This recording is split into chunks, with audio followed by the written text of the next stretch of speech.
À 6 mois des Jeux Olympiques de Paris, retour dans ce 12-13 Info sur un rapport édifiant sur le monde du sport, celui de la commission d'enquête parlementaire rendu public il y a une semaine aujourd'hui. 5 mois de travail, 90 auditions d'acteurs du sport, des fédérations, dont celui qui a peut-être le plus marqué les députés qui composent cette commission. C'était le témoignage d'Angélique Cauchy, ancienne espoir du tennis français, numéro 2 française des juniors, qui a révélé avoir été violée des centaines de fois par son entraîneur de l'époque alors qu'elle n'avait que 12 ans. Chaque fois, il a amené ses victimes à la boule, loin de chez elles, complètement déracinées, pour passer à des stades supérieurs, entre guillemets. Alors, moi, pendant ces 15 jours-là, ça a été les 15 pires jours de ma vie. Il m'a violée 3 fois par jour. Et le premier soir, il m'a demandé d'aller dans sa chambre et j'y suis pas allée. Et donc, il est venu dans la mienne. Et ça a été pire parce que j'étais prisonnière, je pouvais pas partir quand je voulais. Et après, j'étais obligée de rester dans l'endroit où ça s'était passé. Et pour moi, c'était vraiment... je me sentais tellement sale. Et donc, les soirs d'après, ça paraît fou, mais j'y suis allée de moi-même.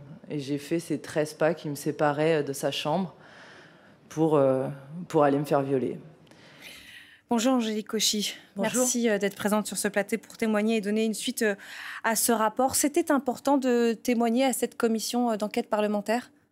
Bien sûr, ça fait partie de la libération de la parole déjà, et puis que le monde politique s'empare du sujet et puisse faire évoluer les choses, parce qu'on a besoin d'une législation et d'objectifs des ministères qui soient beaucoup plus importants qu'ils ne l'ont été auparavant. Donc j'ai évidemment répondu favorablement lorsqu'on m'a demandé d'aller à la commission d'enquête pour témoigner. Vous avez tout abordé, tout dit. Vous avez été violée par votre entraîneur de vos 12 à vos 14 ans, parfois 3 fois par jour. Mais vous avez mis du temps à pouvoir le dire, à prononcer ce mot, viol. Oui, j'ai pas parlé pendant 15 ans pour plusieurs raisons. La principale, c'était que j'avais peur que ça détruise ma famille. Mon père nous disait toujours à ma petite sœur et à moi, si un jour quelqu'un vous fait du mal, j'attendrai pas que justice soit faite, je lui mettrai une balle entre les 2 yeux, quitte à prendre 20 ans de tôle. C'est une phrase qui m'a tellement marquée. J'ai tellement eu peur des répercussions sur ma famille, d'envoyer ma petite sœur en foyer, mon père en prison, parce que ma mère n'aurait pas été capable d'être le soutien de famille, parce qu'elle était elle-même fragile, que j'ai fait ce choix terrible de garder le silence et d'essayer de me sauver seule. Mais c'est évidemment un mauvais choix, parce qu'en faisant ce choix, j'ai surtout choisi de ne pas sauver les futurs. Et c'est aujourd'hui ce qui est le plus dur à vivre pour moi. Et ce poids de la culpabilité que portent les victimes, c'est souvent ce qui est le plus dur à vivre. Mais à l'époque, quand même, quelqu'un avait essayé de tirer la sonnette d'alarme et de prévenir le président du club, qui n'a rien fait. Sa réponse, d'ailleurs, est hallucinante. Oui, effectivement, il y en avait plusieurs personnes qui étaient allées le voir. Effectivement, une des personnes du bureau lui avait dit qu'il avait des comportements inappropriés avec les jeunes filles, avec les jeunes en général, puisqu'il y avait aussi des violences physiques et verbales envers les jeunes garçons. Et la réponse avait été oui, mais il nous fait gagner des titres.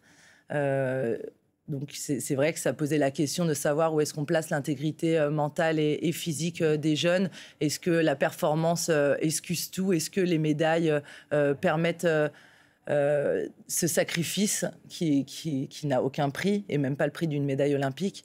Et puis après, il avait aussi dit à une autre personne qu'il ne pouvait pas se séparer de son directeur sportif. Donc ça paraît fou à l'époque, mais aujourd'hui, il ne faut plus que ça arrive. Et c'est pour ça qu'on prend la parole.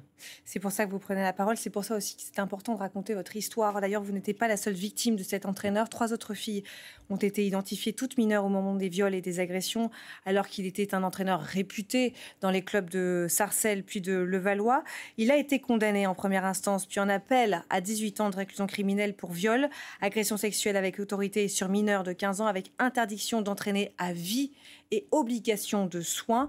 Vous aviez été satisfaite, si l'on peut dire, de cette condamnation ? Oui, c'est une peine exemplaire. Le maximum que prévoyait la loi, c'était 20 ans, donc 18 ans, c'est une très grosse peine. Et surtout, cette interdiction à vie d'entraîner et toutes les mesures annexes qui ont été prises. Je mesure ce que représente un jour de privation de liberté lorsqu'on est en prison, parce qu'en quelque sorte, nous aussi, on a été privés du moins d'une liberté psychologique et de notre libre arbitre pendant plusieurs années. Donc aujourd'hui, ma seule interrogation et mon seul souhait, c'est de me dire que le jour où il sortira, parce qu'il sortira, et plus vite que prévu. Vous pensez à ce jour ? je pense à ce jour en me disant que j'espère que ce jour-là, il aura pris conscience du mal qu'il a fait et qu'il ne le reproduira pas. Un entraîneur, en tout cas, qui avait une totale emprise sur vous, qui n'aviez que 12 ans au début, mais aussi sur votre famille. Vos parents n'ont rien vu? Mon père ne l'aimait pas parce qu'il prenait une place qui n'était pas la place d'un entraîneur. Il s'était totalement étendu dans ma famille parce que pour qu'il y ait emprise sur un jeune, il faut aussi qu'il y ait une emprise sur la famille et sur le club. Enfin, du moins, c'est souvent le cas et c'était le cas. Ma mère ne voyait pas le mal parce qu'elle n'a jamais vu le mal nulle part et puis parce qu'ils espéraient que ça puisse m'aider à progresser dans ce sport qui était ma passion. Je pense qu'ils projetaient aussi peut-être une carrière pour moi, ce qui n'était pas mon cas du tout quand je suis arrivée dans ce club et que j'ai rencontré cet entraîneur. J'étais juste une petite gamine de 12 ans qui adorait jouer au tennis et qui ne pensait pas du tout que ça pouvait un jour être mon métier. Mais oui, ma famille était sous l'emprise parce qu'il venait à la maison, il retirait ses chaussures, on l'invitait aux anniversaires, il avait un cadeau au sien. Enfin, c'était quelqu'un qui était dans notre environnement proche. Votre témoignage est très important. Il a été déterminant pour les conclusions de la commission d'enquête parlementaire qui conclut à des défaillances systémiques dans le monde du sport, des fédérations sportives, des défaillances de lutte contre les violences sexuelles et l'omerta qui règne dans le monde du sport, un monde d'entre-soi, et réclame la création d'une autorité indépendante de contrôle. Ces conclusions qui ramènent toujours à l'entre-soi, à l'omerta, on les a déjà entendues. Déjà en 2020, la ministre des Sports de l'époque, Roxana Maracineanu, s'emparer de cette question, parler de l'omerta et disait qu'elle allait s'en emparer. Il y avait eu la plateforme Signal Sport qui avait été créée pour pouvoir donner la possibilité de signaler des faits de violence et les faire remonter. Le monde du sport, c'est vrai que c'est ça la règle, c'est le silence qui règne? C'est pas le seul milieu, il y a plein de milieux. Malheureusement aussi, on a parlé dernièrement du milieu du cinéma, c'est le cas aussi dans le milieu politique. Enfin, il y a plein de milieux qui sont touchés. Le milieu du sport, forcément, ça l'est parce qu'il y a le rapport au corps, premièrement, parce qu'il y a le rapport à cette performance, parce qu'on est prêt à beaucoup de sacrifices, et puis parce qu'à la différence de l'école, on y vient sur la base du volontariat. Donc, quelque part, on se dit qu'on est consentant. Et ce consentement, il est à interroger à chaque instant et il ne doit jamais être outrepassé avec les enfants. Et effectivement, aujourd'hui, il y a la plateforme Signal Sport qui existe. Il y a les fédérations qui s'emparent quand même du sujet et qui mènent beaucoup d'actions. Les choses bougent, vous avez l'impression que ça avance ? Oui, j'ai l'impression que ça avance. Peut-être pas assez vite pour les victimes, parce que le temps des victimes n'est jamais le temps de la justice et encore moins le temps de l'apprentissage et des changements de mentalité. Mais c'est par l'enseignement, la sensibilisation et tout ça qu'on va réussir à faire prendre conscience à la société tout entière, parce qu'on est tous des témoins et on est tous quelque part acteurs de ça. Nous sommes à moins de 6 mois des Jeux Olympiques. C'est un combat qui a été poursuivi par l'actuelle ministre des Sports, Amélie Oudéa-Castéra, qui a fait part de sa volonté de zéro tolérance.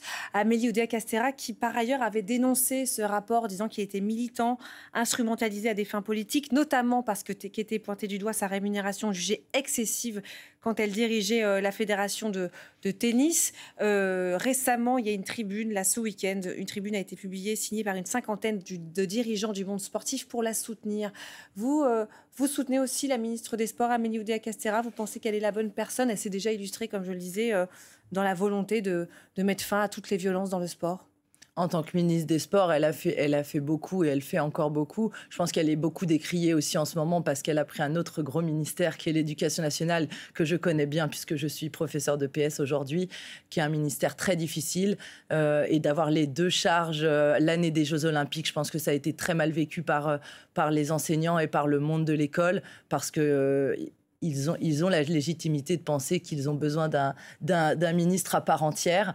Elle a effectivement eu une grosse rémunération quand elle était DG de la Fédération française de tennis. L'ancien DG avait lui aussi une grosse rémunération. Ce sont des postes où on est très bien payé. Je crois qu'après, c'est aussi la forme, et ce qui a été mal pris par l'opinion publique, c'est le fait qu'elle dise qu'elle avait ramené à son volume horaire un faible taux horaire. Et effectivement, que je comprends que ça ne soit pas entendable pour la majorité des gens qui sont au SMIC ou à 1 500 ou 1 800 € par mois. Il faut qu'elle mette en place, la ministre, une autorité indépendante de contrôle dans le sport? Moi, j'y suis favorable, effectivement. Alors, peut-être, elle ne l'est pas apparemment. Moi, j'y suis favorable parce que je pense que c'est un garde-fou supplémentaire et c'est une façon aussi d'exercer un contrôle qui soit complètement indépendant, au même titre que l'Agence du sport contre le dopage. Et ils ont besoin d'aide. Il y a certaines fédés qui ont beaucoup de chance parce que de gros moyens, notamment la Fédération française de tennis dont je fais partie. Mais il y a aussi des minuscules fédés qui n'ont ni d'un point de vue du moyen financier, matériel ou humain, la possibilité de pouvoir lutter contre ce fléau qui représente quand même... c'est un enjeu sociétal, c'est 1 enfant sur 7 qui fait du sport qui sera victime de violence avant sa majorité, 1 sur 7. Quand on prend une classe tous les jours, ça veut dire qu'il y a statistiquement entre 4 et 5 enfants qui vivent des violences sexuelles. C'est un chiffre bien au-delà de ce que les gens imaginent, mais la réalité, elle est bien pire. Parce que le dire, ça peut être difficile, mais le vivre, ça l'est vraiment beaucoup plus. Bien sûr, une autorité indépendante de contrôle nécessaire pour ces raisons-là. Certains sportifs qui ont été aussi auditionnés par cette commission d'enquête parlementaire n'y croient pas à cette commission, ne croient pas en tout cas à ce qu'elle résulte à des choses concrètes. C'est le cas du footballeur Patrick Vieira, qui est aujourd'hui entraîneur à Strasbourg.